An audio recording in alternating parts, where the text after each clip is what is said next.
வணக்க நண்பர்களே, இந்த வீடியோவில் நம்ம என்ன செய்தி பார்க்க போகிறோம்னா, இன்ஸ்டாகிராம் விபரீதம், மனைவியை கழுத்தறுத்து கொன்ற கணவர் இணையதளத்தில் வைரலாகும் செய்தி. வாங்க என்ன தகவல் என்ன செய்தின்னு இந்த வீடியோவில் பார்க்கலாம்.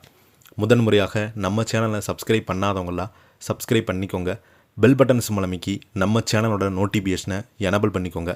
நாங்கள் போடுற வீடியோ எல்லாமே உங்களுக்கு உடனுக்குடனே வந்து சேரும். வாங்க என்ன தகவல்னு பார்க்கலாம். இன்ஸ்டாகிராம் நட்பால் விபரீதம், ஆட்டோவில் வைத்து மனைவியை கழுத்தறுத்து கொண்ட கணவர், பரபரப்புக்கும் சிசிடிவி காட்சிகள். சென்னை அம்பத்தூர் பகுதியில் இன்ஸ்டாகிராம் பயன்பாட்டால் ஏற்பட்ட குடும்ப தகராறில் கணவரை மனைவியை கொடூரமாக கொலை செய்த சம்பவம் பெரும் அதிர்ச்சியை ஏற்படுத்தியுள்ளது. சென்னை அம்பத்தூரைச் சேர்ந்த வைதேகி என்பவருக்கு சமூக வலைதளங்களில் இன்ஸ்டாகிராமில் ஆண் நண்பர்களுடன் பழக்கம் இருந்ததாக சொல்லப்படுகிறது.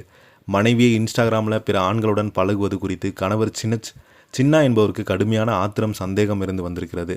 இதனால் இருவருக்குமே அடிக்கடி தகராறு ஏற்பட்டுள்ளது.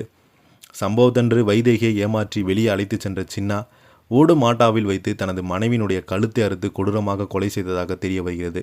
பொதுமக்கள் நடமாட்டம் நிறைந்த பகுதியில் நடைபெற்ற இந்த கொடூர சம்பவம் குறித்து தகவல் அறிந்த காவல்துறையினர் உடலை கைப்பற்றி பிரேத பரிசோதனைக்கு அனுப்பி வைத்திருக்கிறாங்க. இந்த சம்பவம் குறித்து வழக்கு பதிவு செய்துள்ள காவல்துறையினர் தப்பியோடிய கணவர் சின்னாவை பிடித்து தீவிரமாக விசாரணையில் மேற்கொண்டு வருகிறாங்க. இந்த செய்தியை பற்றி நீங்கள் என்ன நினைக்கிறீங்கன்னு கீழே உள்ள கமெண்ட் பாக்ஸில் மறக்காமல் பதிவிடுங்க. இந்த வீடியோ உங்களுக்கு பிடிச்சிருந்தா லைக் பண்ணுங்கள், ஷேர் பண்ணுங்கள். நன்றி, வணக்கம்.